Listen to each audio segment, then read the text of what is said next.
Muy buenas tardes.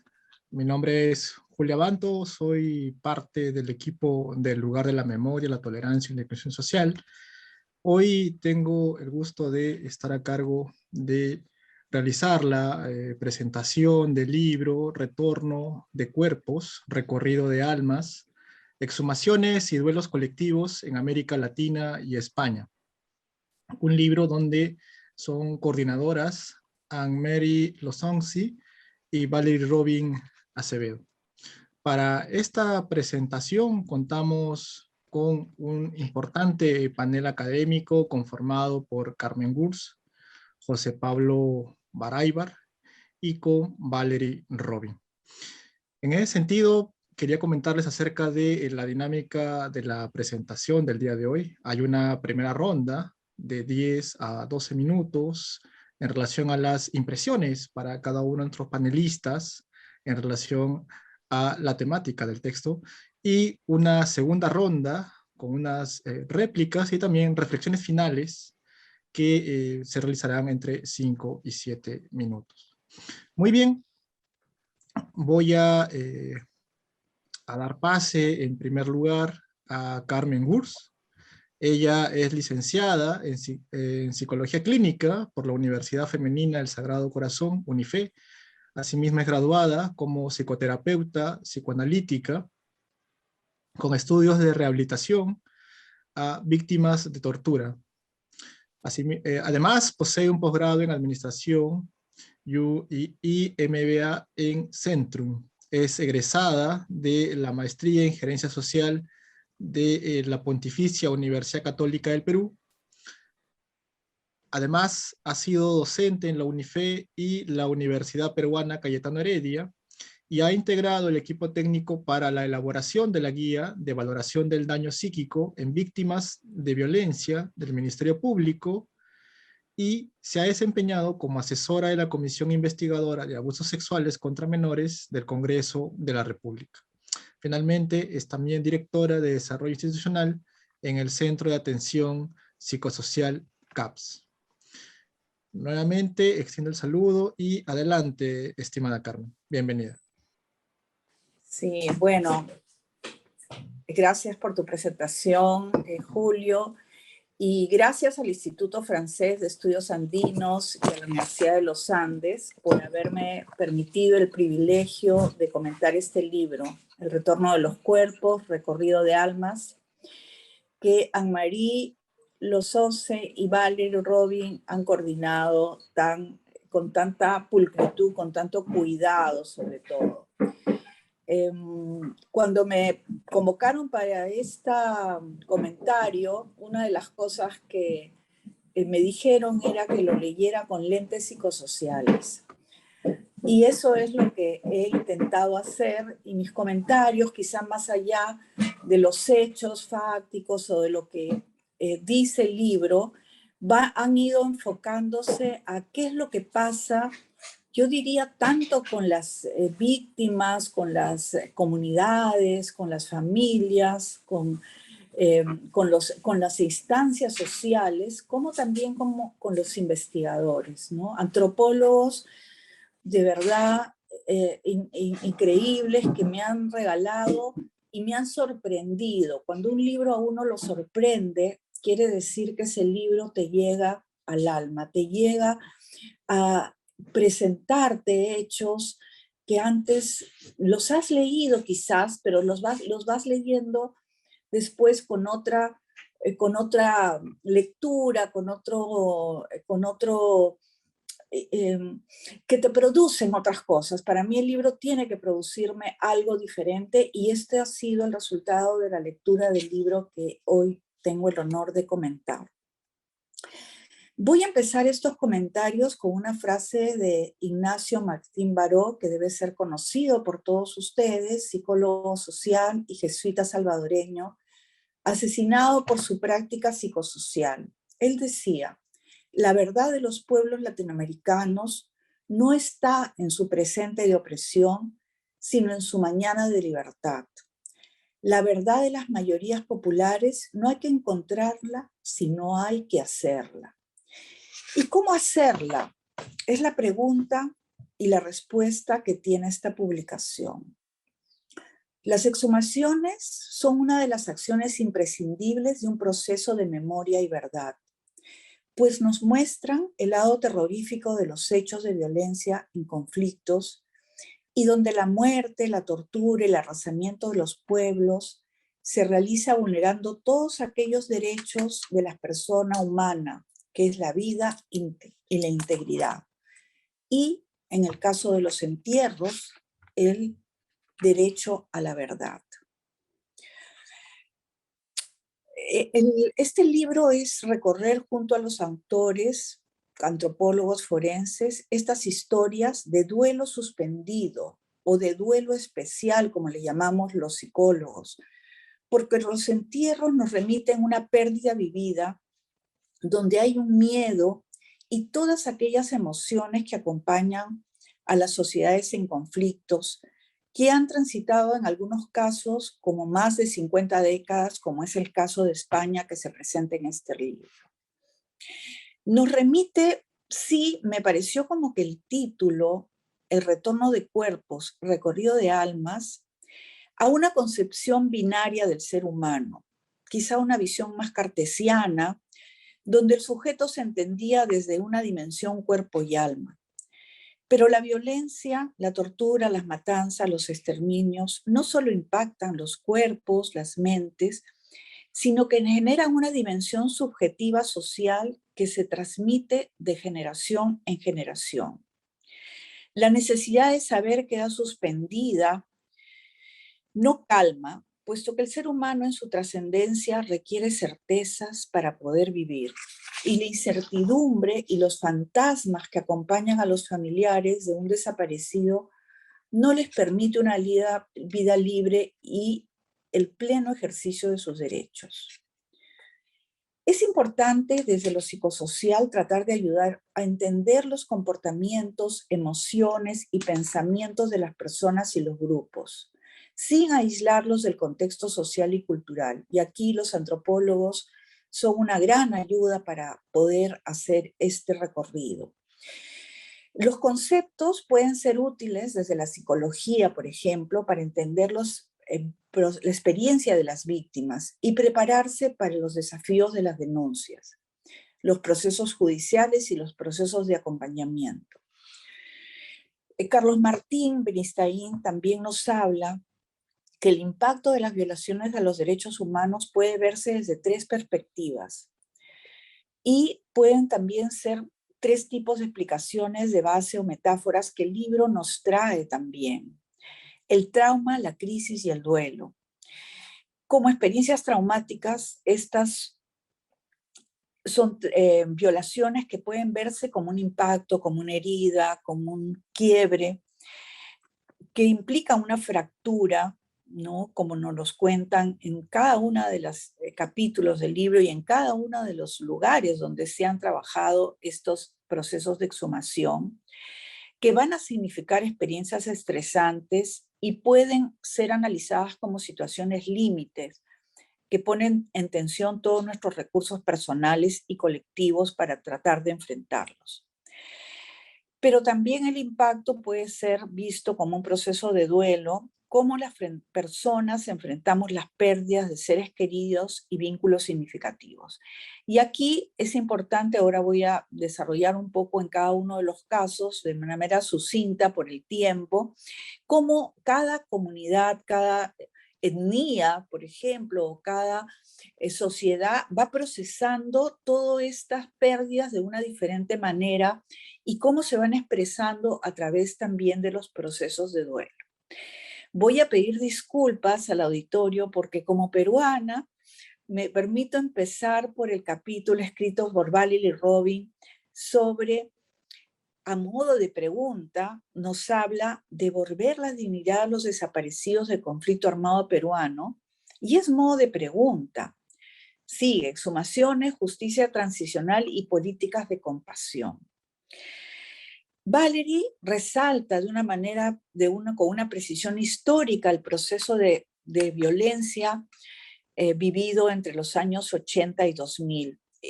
Articula mucho todo el proceso de Comisión de la Verdad que en el cual siento que soy también una protagonista de ese proceso a partir del acompañamiento psicosocial a los testimoniantes.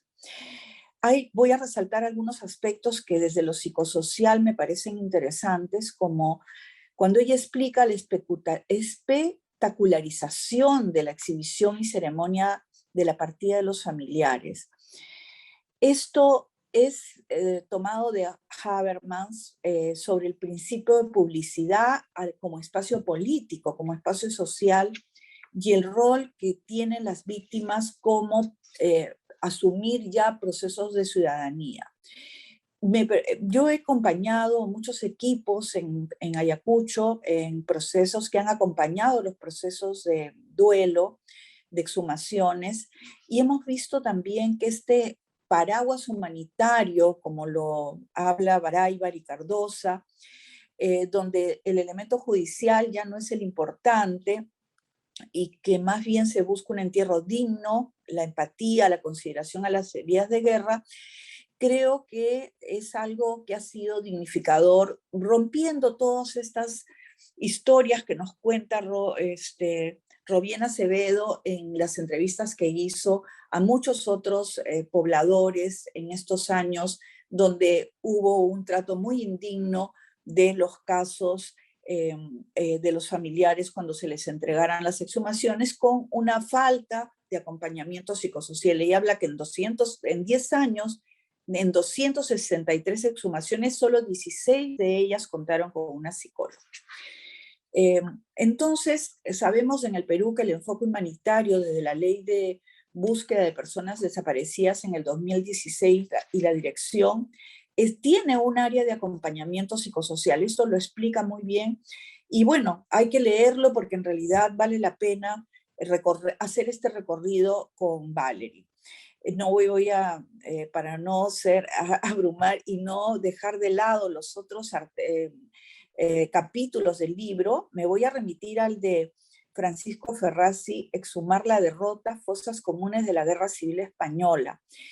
Yo realmente ha sido, como les digo, una delicia poder, con mucha pena también, con mucho dolor, leer lo que pasan en este momento los españoles que están en un proceso después del año 2000, ¿no? De exhumaciones, con todas las complejidades que tiene este proceso para esta sociedad, pero que abre una posibilidad de poder conocer la verdad y de repente de poder encontrar esos dos campos, ¿no? Esos dos que lo vamos a encontrar en todos los procesos de exhumaciones, donde van a haber víctimas de los dos lados. Claro, Ferrandiz habla que la controversia de ambos bandos no fueron moralmente simétricos y sabemos que también lo es en diferentes sociedades, ¿no? Pero él ubica el trauma social, me parece interesante esta propuesta, y el influjo en el tejido social, y que condensa muchos procesos entrelazados que van desde las emociones profundas y los incidentes locales. Entonces no estamos hablando de un proceso solamente, de un proceso de exhumar, de enterrar, de inhumar, sino algo que va a significar una huella en las personas que va a poder restablecer los tejidos sociales. Igualmente, Clara Duterme, en su texto Honrar, Reparar, Estado y Sociedad Civil del Conflicto Armado Interno de la Reacción Exil de Guatemala, también nos hace un recorrido bastante importante de cómo fue en el contexto histórico de los 36 años de la lucha de los grupos guerrilleros contra los sucesivos gobiernos dictatoriales. Yo he tenido mucho contacto con amigos y colegas guatemaltecos, y sabemos todo el esfuerzo por dar dignidad en una sociedad con muchos elementos culturales y con una cosmovisión sobre la muerte, ¿no? Entonces, también ella plantea, Clara, este tema de los conflictos entre los grupos, ¿no? Que es una constante en todo el libro también. Bueno, no sé, me queda poco tiempo, me parece, pero no quisiera dejar de lado los otros capítulos, el de Laura María Panizo sobre me avisas, Julio, por favor, sobre el caso argentino Sí, de la vamos muerte. redondeando las ideas, estimada Carmen. Ya, vamos cerrando, ya, de las ideas desatendidas de su reconocimiento social.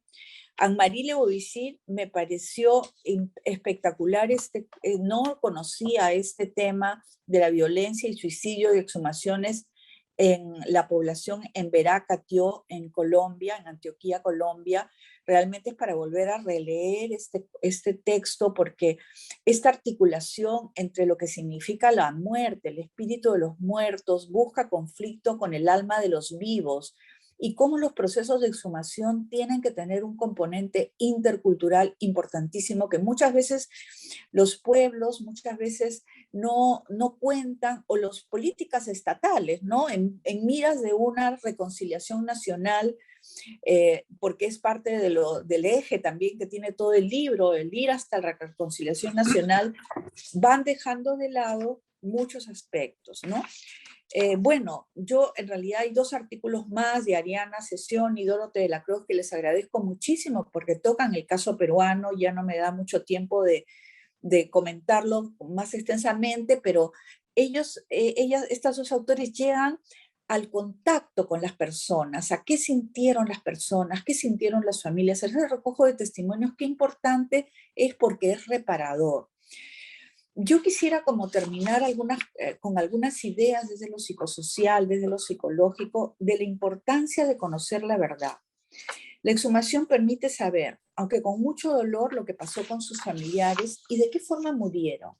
No va a quedar en un espacio mental lleno de interrogantes, sino permite un proceso de duelo, porque si no, no es posible pasar las etapas normales de un duelo. Por otro lado, los ritos funerarios son un elemento simbólico que ayuda a cerrar un proceso y encontrar paz.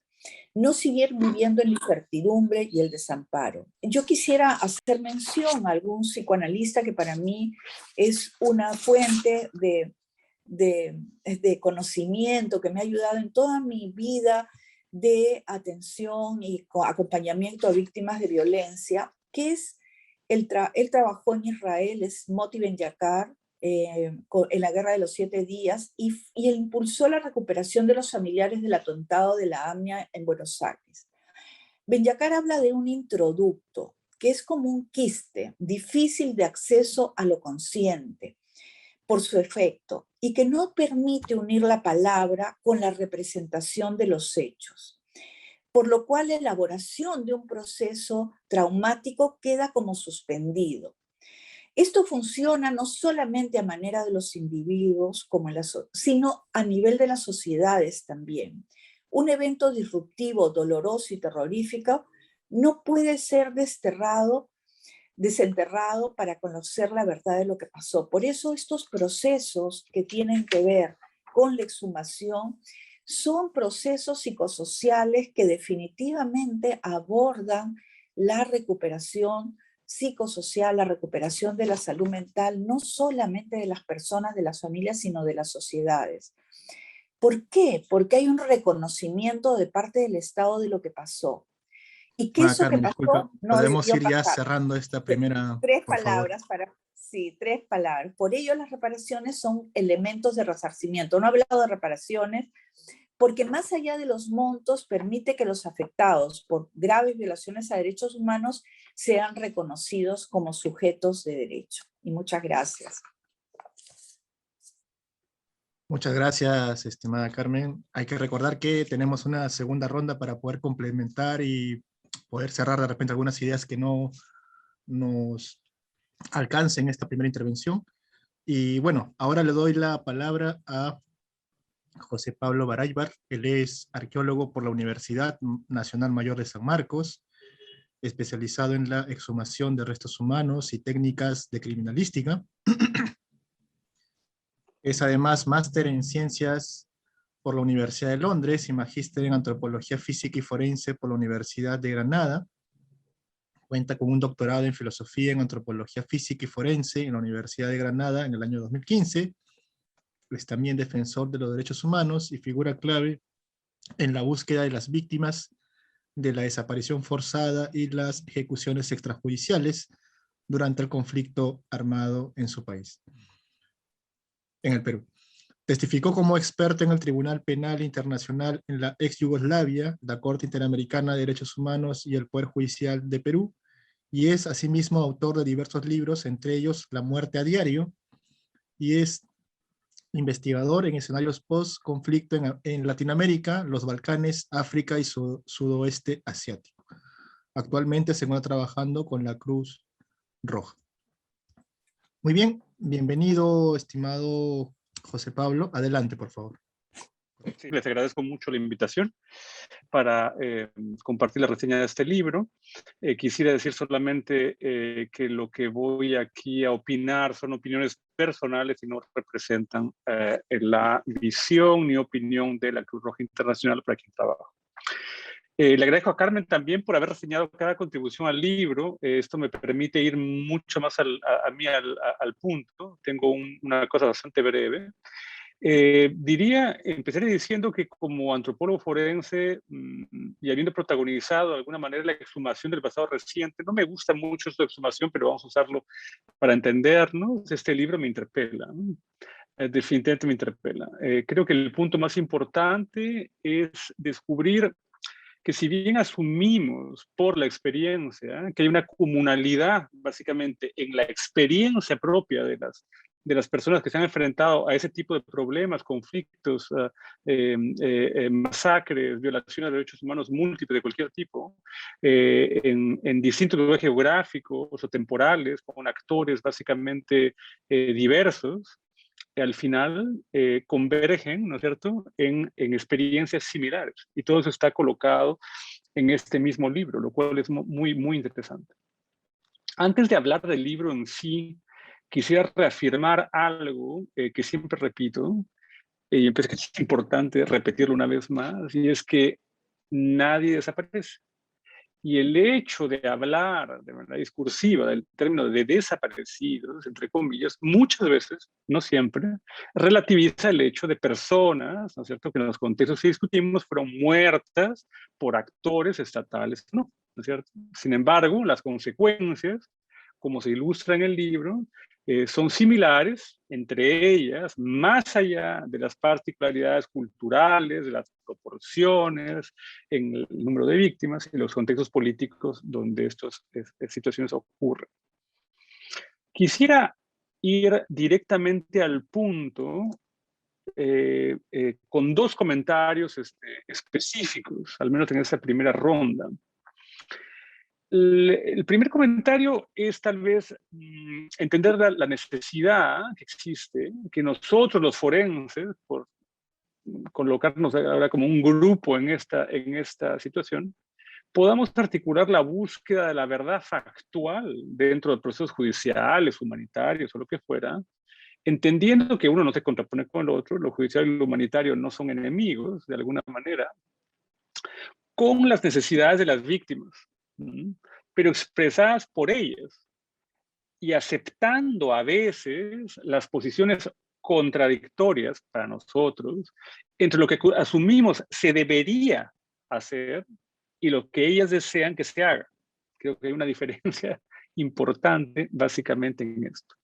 En otras palabras, no podemos aplicar de una manera ciega y vertical conceptos que se ajustan a visiones unicistas sobre el efecto de procesos reparadores, de verdad, justicia y memoria. En otras palabras, estamos muy acostumbrados, y es una autocrítica de alguna manera, a aplicar fórmulas, entendiendo que son fórmulas universales y que es la manera de hacer las cosas y que los demás deberían entendernos, además, y aceptar, ¿no es cierto? Firmar por ellos, y es claro, estamos con ustedes, porque esa es la manera de hacer las cosas. Y ese no siempre es el tema. Y eso nos lleva a un segundo punto. El segundo punto se refiere a la agencia que tienen las familias, organizadas o no, porque es otro debate en sí mismo, y cuál es esa agencia que ellas deberían ejercitar en el proceso para decidir cómo participan en los procesos reparadores, cómo memorializan a sus muertos, físicamente presentes en entierros clandestinos o destruidos, inclusive por otros procesos. Habrán casos, muchos casos, en los cuales no hay acuerdos, justamente. pero eso no impide que las familias usen su propia agencia para ver cómo quieren enfrentarse también a ese tema. No sin nuestra ayuda, pero quiero decir, son ellos los que deciden de alguna manera el qué y el cómo.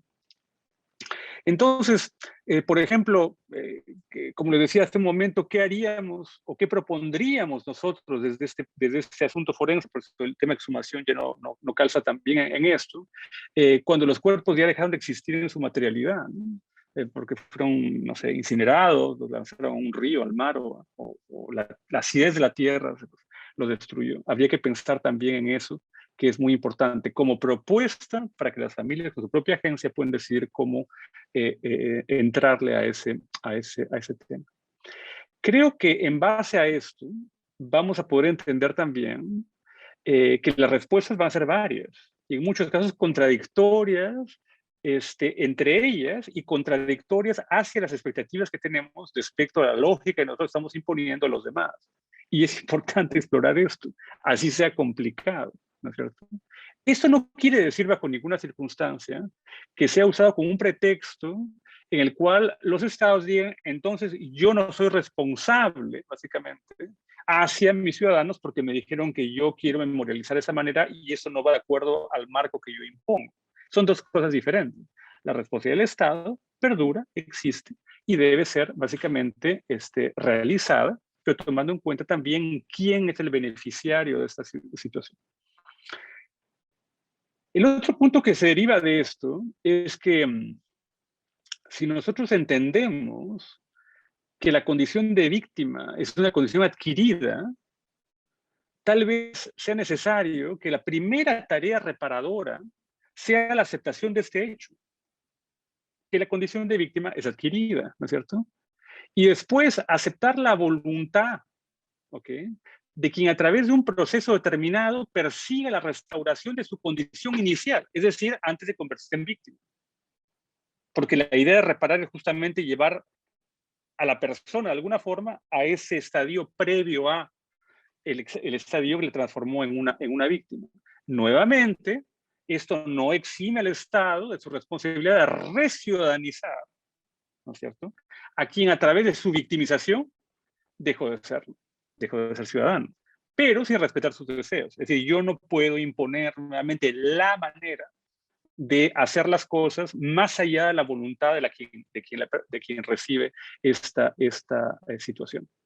Es decir, las obligaciones de los estados al final no deben pasar por sustraer, por quitar, remover la agencia de las propias víctimas respecto al modo y la forma en las cuales el proceso de reciudadanización debe darse, y más aún, estas no deben inspirar o traducirse en el tutelaje o mediante la imposición de pensamientos hegemónicos. Y yo tengo razón, mis amigos y yo tenemos razón en todo esto y sabemos mejor que tú, por lo tanto tú lo aceptas.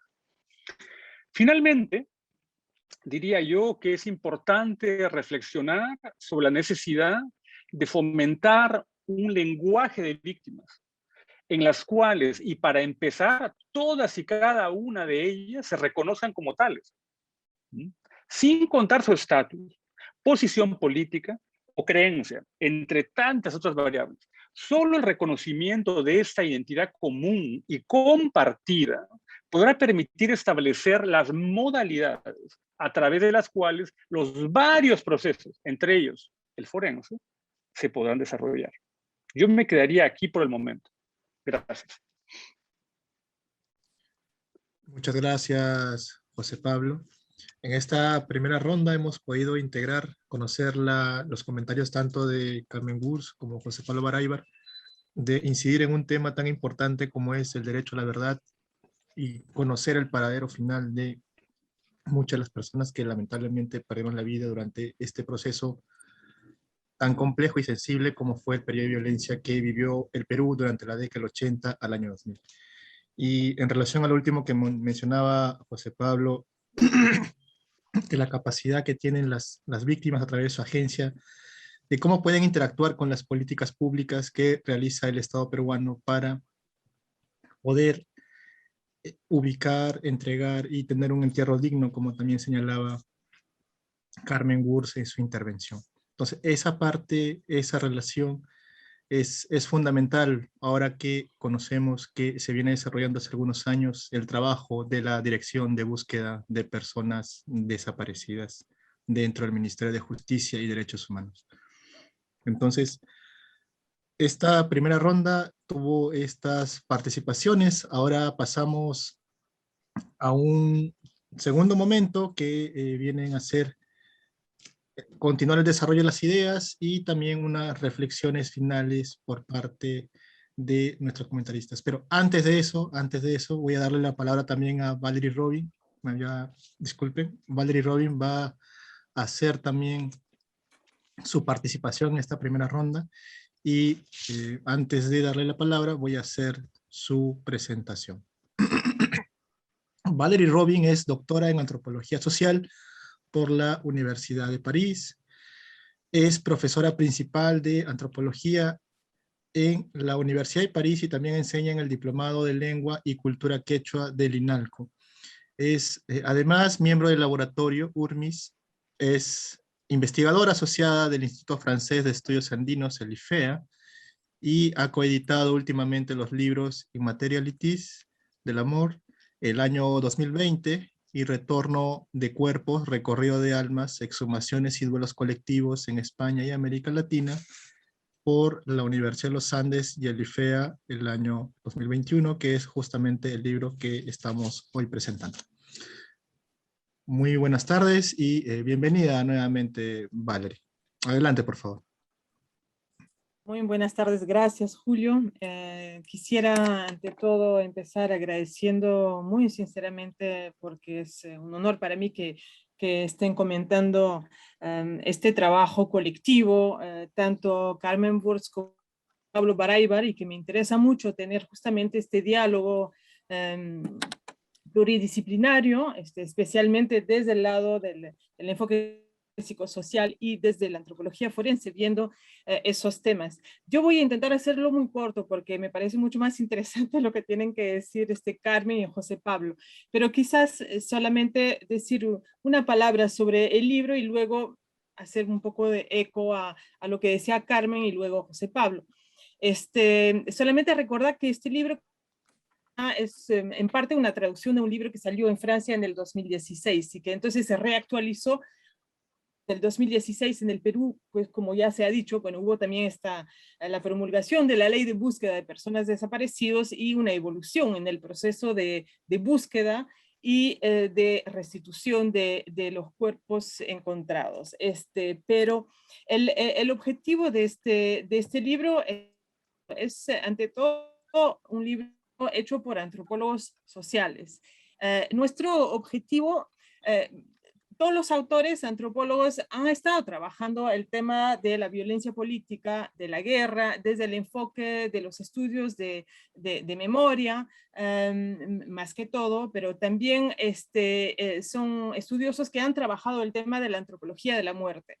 Entonces nos pareció importante viendo a modo comparativo, porque en realidad los estudios de casos que tratamos aquí en los 7 artículos que hay, tienen que ver con situaciones a la vez distintas, pero que tienen puntos de convergencia, como también se ha dicho. O sea, España, Argentina, Perú, Guatemala, Colombia, y en épocas también de violencia política, de terror, conflicto armado, época de dictaduras, de distintos momentos históricos, ¿no? O sea, más de 80 años desde el final de la Guerra Civil Española y el conflicto armado colombiano sigue todavía, ¿no?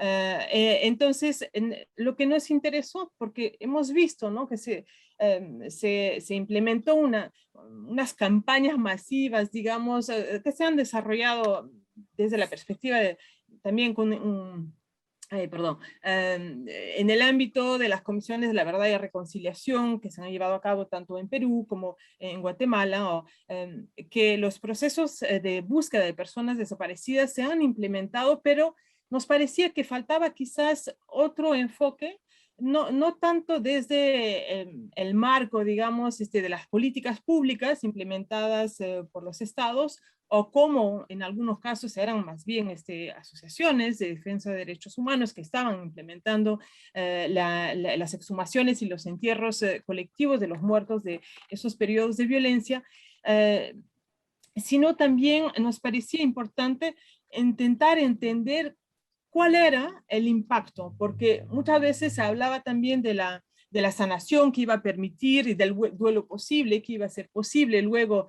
de estas entregas de cuerpos, pero también nos parecía importante ver primero cómo, más allá del marco normativo publicitado por los medios o por las instituciones públicas o privadas, se presentaba, digamos, esos procesos, sino intentar acercarnos, porque somos antropólogos, con estudios de casos, con estudios etnográficos, acercándonos también no solamente a la esfera macro, sino también a la esfera microlocal, los impactos concretos que podían tener esos encuentros, porque son realmente encuentros, con cuerpos, en realidad muchas veces no son cuerpos, o sea, son huesos, a veces pedazos de huesos, o a veces ni siquiera hay nada, o pedazos de ropa, en fin. Entonces, intentar entender también cuál era el impacto, digamos, sobre las categorías de la muerte, las categorías de la mala muerte, esos duelos inconclusos de los que habló también Carmen, y ver cómo se reconfiguran en un contexto en el cual, pues, si bien muchos de los familiares están esperando recuperar los restos de sus difuntos, en muchos casos esta experiencia es una experiencia de una violencia muy fuerte. Y por ello yo creo que es importante, de hecho, como lo resaltaba José Pablo, poner el foco también sobre el tema de los familiares, quizás de manera aún más fuerte que es lo que se está viniendo a cabo, yo creo, en el también del proceso, por ejemplo, en el caso peruano, ¿no? Pero el tema de la expectativa de las víctimas que hay que tomar en cuenta, imprescindible para no recaer en modalidades quizás reparadoras que en ciertos casos necesitan posiblemente, o hayan necesitado en el pasado por lo menos, ser quizás casi descolonizadas, si puedo decirlo de estas maneras, ¿no? Entonces, es cierto que solamente para hacer eco a lo que decía Carmen, es cierto que aquí en esos procesos no solamente es reparar o recuperar cuerpos y reparar almas, sino también es cierto el tema clave de la transmisión, ¿no? De estas subjetividades, ¿no? Del terror, y ver cómo desde, desde los familiares también se vienen construyendo, quizás a veces de forma paralela o contradictoria, como mencionaba José Pablo, modalidades también de resiliencia local, y que yo creo que es cierto que tenemos que seguir, yo creo, ese diálogo imprescindible, ¿no? Con los familiares de modo igualitario, ¿no? O sea, no solamente de forma tutelar, quizás, como lo planteaba José Pablo, sino también intentar entender qué significa la dignificación, no solamente desde las esferas internacionales, de una normativa que viene de la justicia transicional, sino también tomando en cuenta, escuchando y adaptándose no tanto a la normativa que viene de afuera, sino también quizás a las perspectivas locales de los familiares. En fin, entonces, y también, bueno, ya me callo mejor y dejo a mis compañeros tomar la palabra, que es más interesante. Gracias. Muchas gracias, Valerie, por tu intervención. Ahora nuevamente le damos la palabra en esta segunda ronda a Carmen Wurz. Adelante, Carmen. Sí. Bueno, muchas gracias, Julio, muchas gracias, Valerie y Pablo. Realmente es un diálogo bastante interesante, este diálogo interdisciplinar, porque nos permite como complementar muchas cosas. Yo quisiera en esta oportunidad como tomar un poco lo que hablaba Pablo sobre el tema de la víctima, de las organizaciones y cómo las familias también tienen una propia agencia sobre lo que desean o no desean frente a sus familiares. Cuando empecemos un grupo de psicoterapeutas psicoanalíticos a trabajar con las víctimas, en la Coordinadora de Derechos Humanos, una de las cosas que nos planteamos desde un inicio era la denominación. ¿Por qué decir víctima? Nosotros venimos de una disciplina que lo que busca es que la persona se haga cargo de su propia vida, que sea autónoma, que deje de ser dependiente, ¿no? Y el término víctima nos hacía ruido, pues, ¿no? Entonces, ¿por qué? Porque en realidad la víctima te coloca en una situación desvalida, ¿no? El término también tiene que ver con no tener como capacidades, y lo que menos vemos en estas, sobre todo ya cuando las personas toman un rol no de víctimas, sino de sobrevivientes, estoy hablando también de casos de tortura, por ejemplo, y empiezan a organizarse para luchar por sus propios derechos y por el acceso a estos procesos de justicia y de verdad. Entonces, sí hay como jurídicamente entendemos que hay un concepto de víctima que nos permite poder ubicar a la persona que está en un proceso de recuperar un estado actual. Yo, en ese sentido, un estado previo. En ese sentido, discrepo un poco lo que plantea Pablo, porque en realidad la vida es un continuo y uno regresa a un estado previo, porque un estado previo, digamos, el proceso de desarrollo de una persona, de una familia, de una sociedad va enfrentando nuevas situaciones, nuevos retos, nuevas condiciones, y volver a un estado previo no es algo que tal cual se pueda dar. Quizás lo que se puede dar es como a poder adaptarse a una nueva realidad donde haya un reconocimiento de hechos que, como yo decía en mi presentación, no debieron de pasar, y que sí hay una necesidad y hay un derecho de ser reconocidos como sujetos de derecho, que eso es lo que se vulneró, eso es lo que se quitó. A ese estado previo es el que sí estaría de acuerdo. Entonces, las víctimas o sobrevivientes o las personas que de alguna manera emprenden también una agenda de lucha, ¿no? Ahí vienen las organizaciones de afectados. El lunes 30, que fue el Día de los Desaparecidos, estuvimos con 3 presidentas de 3 asociaciones representativas de Perú, que son ANFACEP, la señora Luyeva Yangali y Doris Kaki, que ambas han ido desarrollando organizaciones de afectados, que tienen un rol pues protagónico, donde se pueden como ser parte de estos procesos políticos de justicia y están al tanto de todo el desarrollo de las políticas públicas. Pero cuando uno va aterrizando a su caso, a su familiar, tú te encuentras una persona que también siente que todavía el tema de no encontrar a su familiar sigue suspendido. Entonces, coincido también que más que desaparecidos son personas, ¿no? Son personas que, si bien Valeria habla, a veces no hay cuerpos, a veces hay una prenda, pero de todas maneras hay algo que simboliza y que simboliza en la existencia de un ser humano que ya no está y que el familiar va a quedar suspendido y va a esperar hasta que eso se resuelva. El grupo de las 3 presidentas, las 3 manifestaban el tiempo, por ejemplo, que el plan de reparaciones se haya adelantado hasta el 2030, es para ellas como decir, bueno, ya nunca vamos a ver esto, han muerto, la señora Mama Angélica ha muerto, y no ha podido ver a Arquímedes Arcaza, y no ha podido tener noticias de qué pasó con su cuerpo, qué pasó, dónde está. Entonces, estos procesos también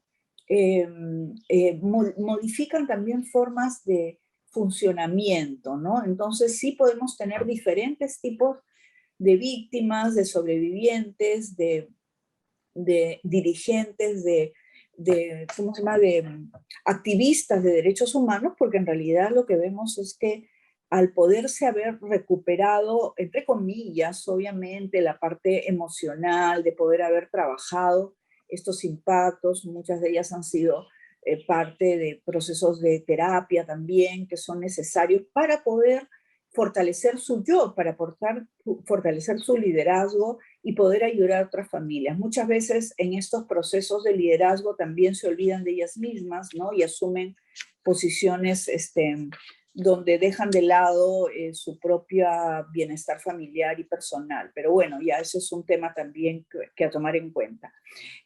Lo otro que sí quisiera como señalar en la aplicación de la ley 2016, ¿no? De la búsqueda de personas desaparecidas, que es, yo creo que a los inicios han habido también muchas fallas, ¿no? Como todo, ¿no? Como todo en el país, cuando se implementa un nuevo proceso, de esta parte de salir un poco del tema judicial y abordar la búsqueda con fines humanitarios, que a mí en lo personal me parece que es lo que más ayuda a ir adelantando estos procesos.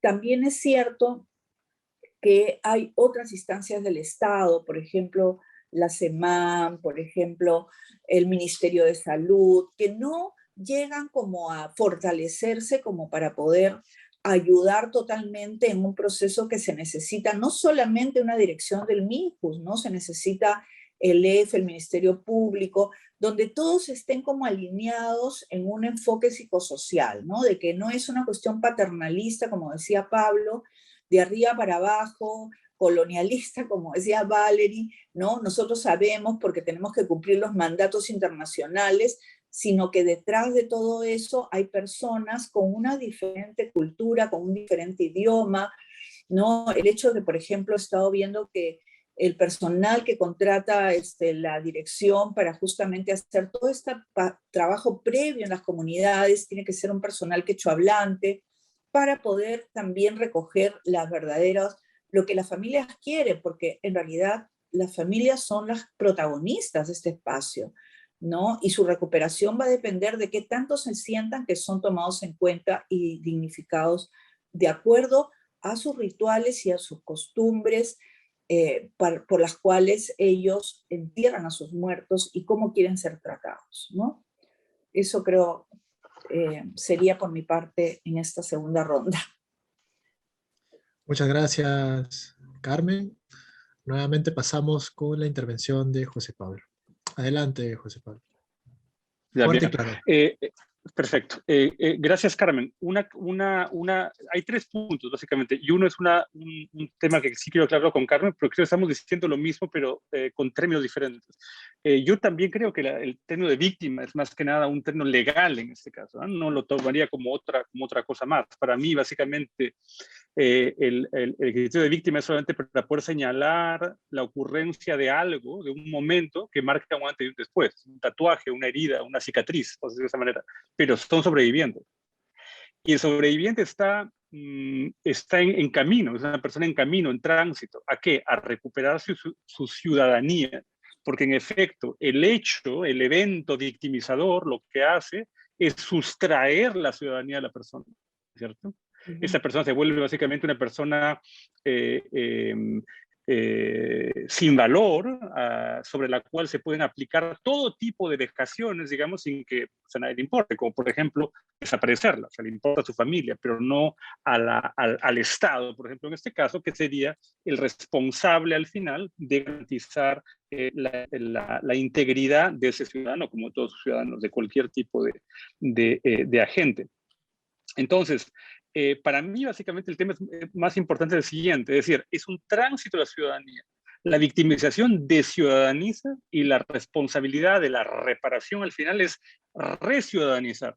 Claramente, eso no implica que te van a llevar a la situación anterior, porque es imposible, o sea, no hay manera de deshacerlo ya hecho, sino que te van a dar básicamente otra vez las herramientas, los recursos y los elementos que tenías y que deberías haber tenido desde un primer momento para que eso no te ocurriera.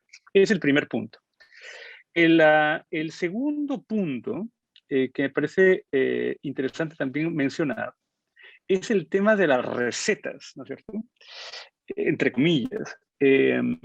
Creo yo que con todo ese advenimiento, ese paradigma forense, del cual soy parte, y también soy parte responsable por acción o omisión, mucho por acción, que empezó cuando empezó, hace algunas décadas atrás, pero que tomó fuerza en muchos momentos históricos, como por ejemplo en el momento de los tribunales y no sé qué, y la necesidad de esta evidencia dura para esto, y nos pusimos a exhumar a todo el mundo en los Balcanes y en Ruanda y no sé qué, llevar a la gente presa y todo eso.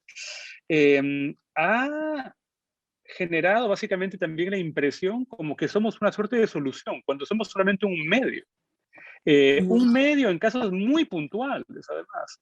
Yo diría, es un tipo de receta que no es aplicable a todos los contextos, que no es aplicable básicamente a todas las situaciones y que tiene un grado básicamente de interculturalidad que tiene que ser tomado en cuenta, que no es tomado en cuenta.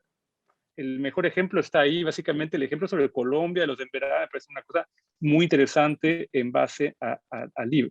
Pero el otro tema es que si este es un proceso reparador, o debe ser un proceso reparador, lo que hay que entender también es que no podemos sustraer, nos guste o no, ¿no es cierto?, la agencia de las personas que reciben estos restos, o los beneficiarios, como queramos llamarlos, las familias, porque esa agencia puede ser una agencia política que vaya totalmente en contra de la manera como nosotros pensamos que ellos deberían, sea memorializar o sentirse reparados o elaborar su duelo. Tal vez la elaboración del duelo es una elaboración totalmente política. Otro ejemplo ahí está colocado en el trabajo de Laura Panizo, por ejemplo, ¿no? En el caso, ¿cómo se llama? De Argentina. Entonces creo yo que hay varios elementos ahí a ser tomados en cuenta. Es decir, que cuidado con las recetas. Y yo sí creo que nos hemos excedido con el tema de recetas, de pensar que los elementos reparadores tienen que tener A, B, C, D. Básicamente todos tenemos que meterlos en esa caja como podamos. Y finalmente, el último punto, que es un punto tal vez hasta más controvertido y que no es solamente semántico.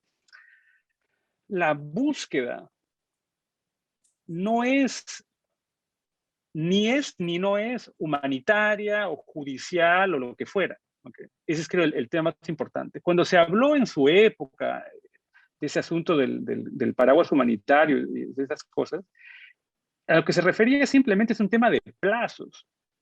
La justicia como ejercicio formal, es ejercicio formal, con tiempos, con procesos muy puntuales. Y puede ser que se pueda avanzar mucho más rápido, pueda dar respuestas a las familias antes que, por ejemplo, eso se elabore en un caso judicial y todo lo demás. Pero de ahí, eso se ha ido como cambiando de alguna forma y malentendiendo, como para entender que existe una manera humanitaria de enfocar las cosas y una manera judicial de enfocar las otras. Eso no es cierto. Es decir, lo humanitario no es que se haga la loca y después la justicia no puede usar lo que se ha recuperado ahí, para nada, todo lo contrario. Yo creo que el tema humanitario es un tema de plazos principalmente, entendiendo que las familias tienen esa necesidad, si la tienen, de esa manera, de tener respuestas, llámese cuerpos o lo que fuera, de una manera mucho más inmediata, mucho más rápida, práctica. Pero esto no va en contradicción para nada con el proceso judicial. Y creo que esa terminología es como muy confusa, es muy, pero muy confusa. El tratar de hacer creer como que no, yo hago esto en humanitaria y todo de manera judicial, ergo somos dos cosas diferentes, cuando en realidad son dos cosas totalmente complementarias a ese nivel. Y yo lo dejaría también ahí. Gracias. Muchas gracias, José Pablo. Ahora pasamos a los comentarios y reflexiones finales también de una de las coordinadoras, Valerie y Robin. Adelante, Valerie. Ya, quizás para hacerlo muy breve, solamente quería retomar ese tema, ¿no?, de la reciudadanización, ¿no?, que es, yo creo, un elemento totalmente clave, que, bueno, en realidad ese tema, además, bueno, tendría que ver con la definición de víctima, que no tenemos tiempo de conversarlo ahora, pero que ahí también es un problema, porque no todos tampoco son, digamos, dignificados. No todos los muertos tampoco son dignificados de la misma manera, pero bueno, o buscados de la misma manera, pero ya es otro tema. Pero sí, sobre el tema de la reciudadanización como un elemento totalmente clave de estos procesos, solamente para para retomar lo que decía y no lo acabé de contestar a Carmen sobre la necesidad que conversábamos antes sobre el tema del enfoque multicultural, y es cierto que vemos como las cosas también están evolucionando, ¿no? Cuando sobre las psicólogas que ahora, pues para poder entrar a trabajar ahí como acompañante psicosocial hay que conocer el idioma, que parece algo totalmente evidente, ¿no? O sea, porque el problema es cómo uno puede no solamente respetar lo que la gente quiere, sino entender también cuál es su dolor y cómo poder acompañarlo de manera adecuada, si no puede comunicarse sencillamente con la persona entonces, idónea, ¿no? Entonces, esperamos pues que esos procesos están mejorando indudablemente. Y quizás para cerrar, cuando hablaba al inicio de Barró, si no me equivoco, yo creo que él hablaba justamente del hecho de que esos procesos no solamente conciernen a los individuos, como lo comentaba Carmen al inicio, sino también al colectivo, ¿no? Y él decía, bueno, que el tema también es poder superar esas relaciones traumatógenas, creo que lo comentaba de, ¿no? Con la cual estas sociedades también se han destruido entre sí. Pero bueno, yo acabo aquí si alguien quiere seguir. Muchas gracias. Pero muchísimas gracias a los dos por sus comentarios. Seguir conversando, pero ya en otro momento, en otro ámbito. Gracias, estimada Valerie. Definitivamente es necesaria una mayor integración y articulación por parte de las entidades públicas que están involucradas en los temas de reparación y búsqueda de personas desaparecidas, como la SEMAN, el Consejo de Reparaciones, el Lugar a la Memoria. Y además, en cuanto a la necesidad de poder implementar de manera integral el enfoque psicosocial y el enfoque humanitario, creo que uno de los puntos que José Pablo, Carmen y Valerie destacaban es esta relación entre las familias o beneficiarios de las políticas públicas y una relación no vertical que sería necesario poder examinar hacia adelante, sobre todo ahora en una coyuntura de pandemia que ha redefinido, ha cambiado también las prioridades que en estos últimos años ha tenido el Estado peruano por todo el impacto a nivel social y la coyuntura política actual que también hoy estamos viviendo. Muy bien, quiero agradecer en primer lugar a cada uno de ustedes, a los panelistas por estar hoy presente, tanto Carmen Gurs, José Pablo Baraybar, a Valerie por acompañarnos en la presentación del libro Retorno de Cuerpos, Recorrido de Almas, Exhumaciones y Duelos Colectivos en América Latina y España. También quiero agradecer a cada uno y una de ustedes por seguir esta presentación y quiero invitarlos por favor a que sigan las actividades del LUM en nuestras redes sociales, en nuestras páginas como el Facebook, por ejemplo, y nuestra página web. Sigan nuestra agenda mensual y la programación de las actividades que tenemos. Conmigo será hasta una nueva oportunidad y nuevamente agradecerles a nuestros panelistas por participar el día de hoy. Muy buenas noches y muchas gracias.